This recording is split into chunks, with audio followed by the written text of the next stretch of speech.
When the dust finally settles and the confetti falls, all that's left is the light. There it is, the Cowboys are the champions. Shining through the victory, gleaming off the prize, sparkling off a ring.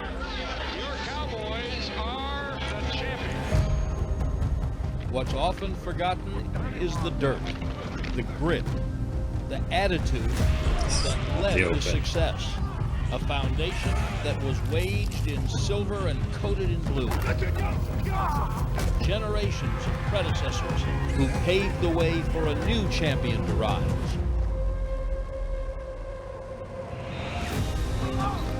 It's never easy. It's not supposed to be. It'll take everything you got. Every step, every rep, every second from here on out, there's one goal in mind. It's time to stir up the dust.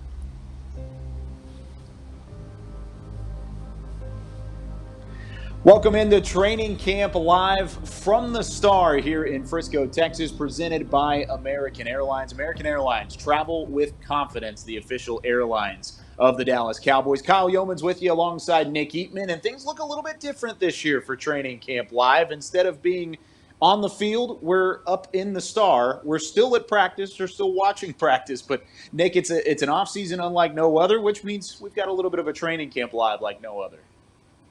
Right. I mean, why would anything be normal this year? And so, but the best thing you can do, and this isn't just for football, this is just for everybody going through 2020. You got to adapt. You got to figure out how to make the best of it. And I think the Cowboys have done a nice job in doing that. There's a lot of visible changes. I think we're doing the best that we can as well. And so, and the fans will adjust. But hey, at the end of the day, you get to watch football. That's the thing. You get to watch football. You get to see what's going on, whether it's Oxnard, whether it's here, and we've been able to provide that. So I'm excited about that.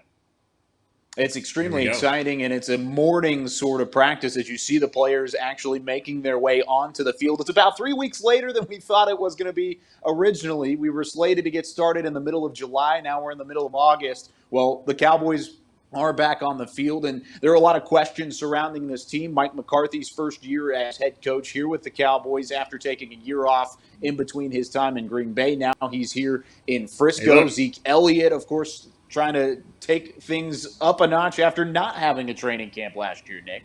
Yeah, that's a big change right there. How about Zeke going out for the first practice of training camp? So, but this is the biggest one right here. I mean, all these other changes you see, masked and tents, this is the one everyone's going to be talking about. Like, what's going on here? Who got traded to the Falcons? I mean, that's what that was the biggest change that we saw. Was like Dak wearing red. What's going on? I love it though. I love it. Yeah, everybody wearing red, and you got the quarterbacks getting in some work. And while Dak Prescott is the quarterback in 2020, after the franchise tag didn't get the contract negotiated throughout the offseason, there's a little bit of questions after that. Now you've got Andy Dalton, who was brought in as the backup quarterback. The first time the Cowboys have had a legitimate backup in quite some time. But then you've also got maybe the backup of the future competition behind Andy Dalton with Ben DiNucci and Clayton Thorson.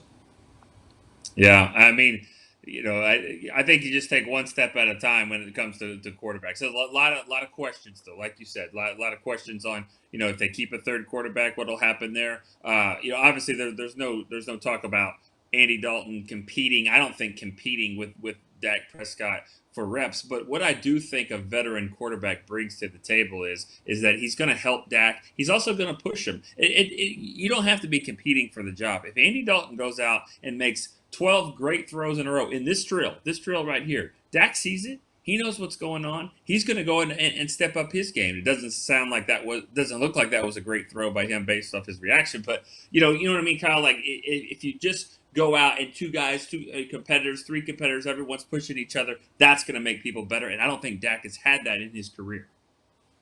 He definitely hasn't. And whenever you talk about the replacement of Cooper Rush being Andy Dalton and just seeing the presence of a veteran out there side by side with Dak Prescott, I think is something that's going to push him and this receiving core and really the offense in general. This is a guy who has had playoff experience during his time in Cincinnati, who is from this area, who knows what it means to have the star on the side of the helmet. He's not going to ease into practice.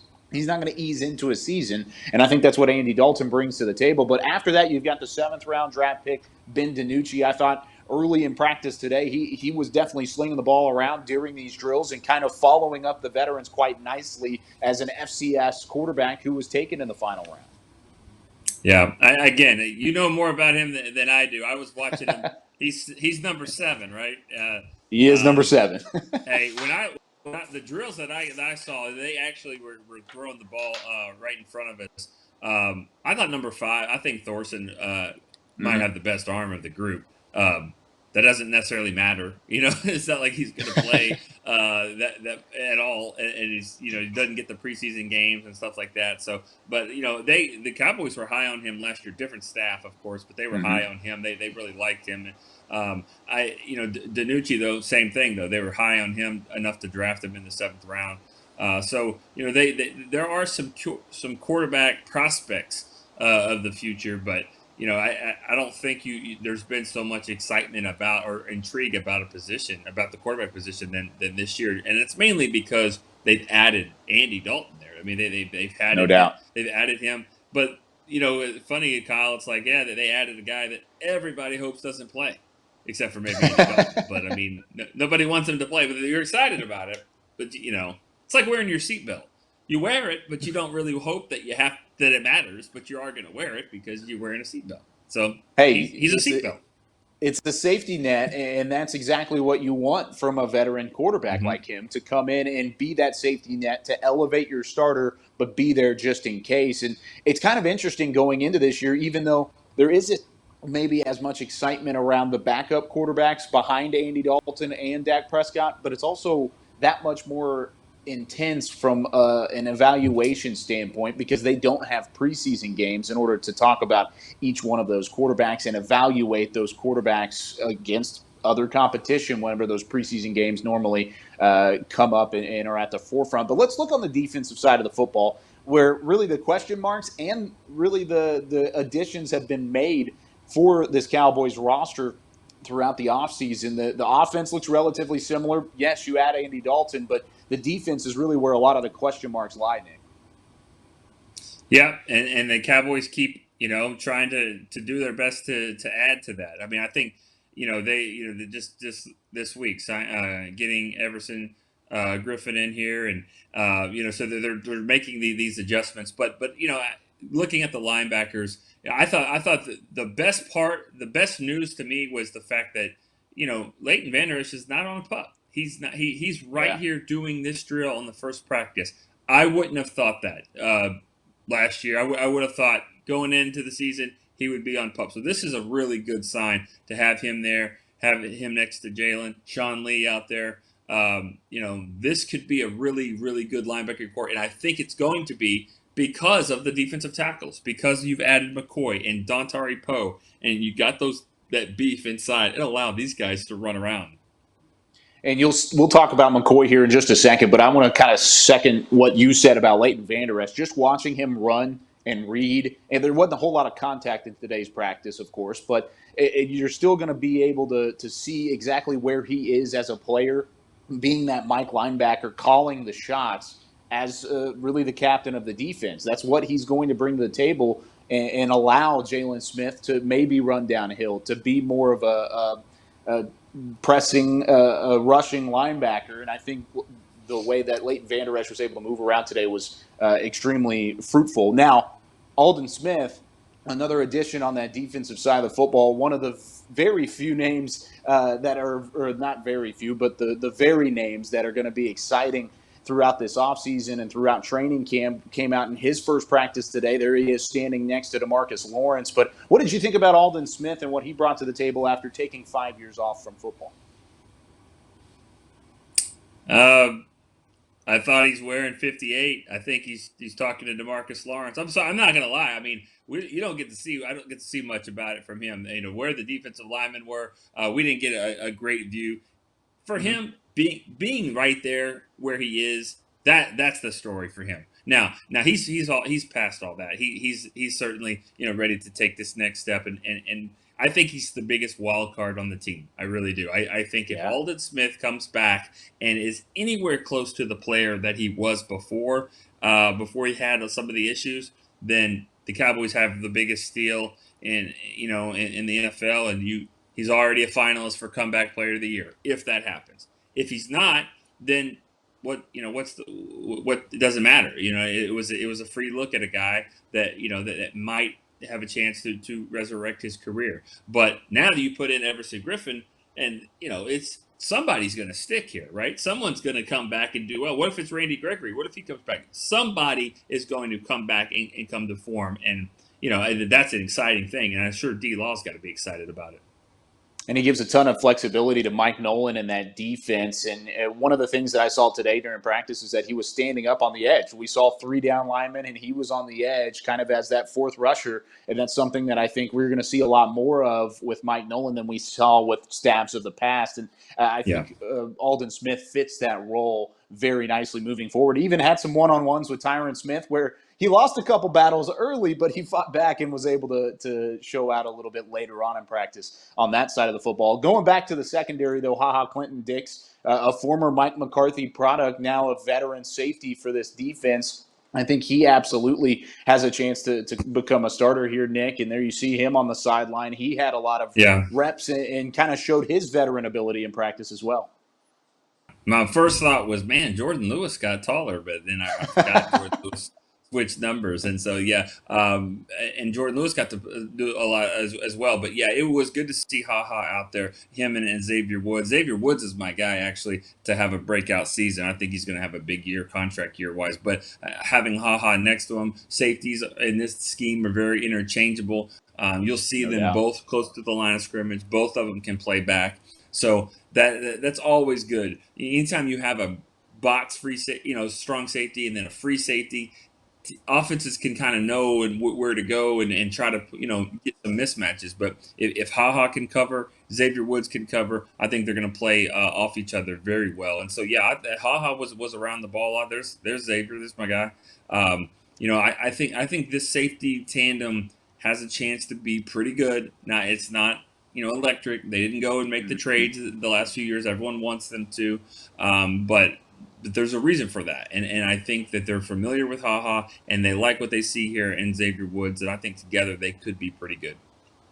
Could be one of the more unsung parts of the entire roster as a whole. You could also throw Gerald McCoy into that mix as well. You mentioned him earlier. I thought he had a fantastic practice throughout the day, really showed that he's slimmed down. There you see him right there. That's not as big as Gerald McCoy's used to being. He looks athletic, he looks slim, and he was definitely making some noise in the middle of that line.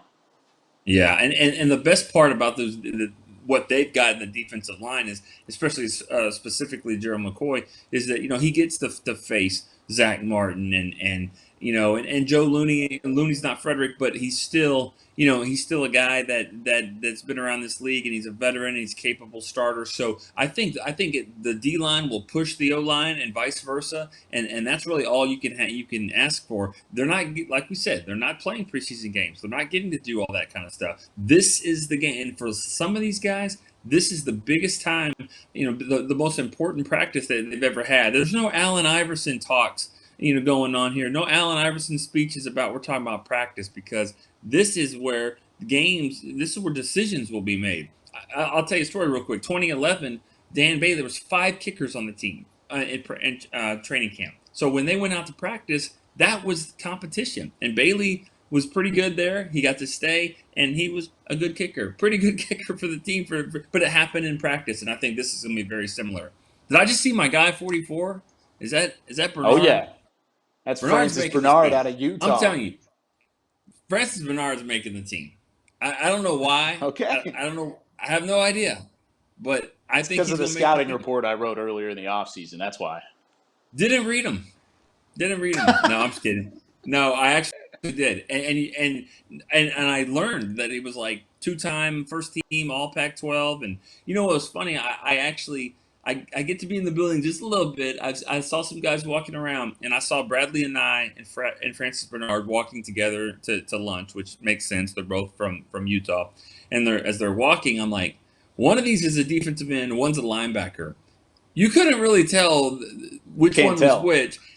No, because Bernard is a big, physical guy, and you just don't see you don't have a lot of depth there at linebacker. There's not a lot of rookies that are there, and so he's got to be better than Justin March, and he's got to, and Joe Thomas is there, and then if anything, he's got to be better than maybe Luke Gifford. But I think there's going to be a spot for a young linebacker to make the team, and so Francis Bernard, I mean, he seems physical.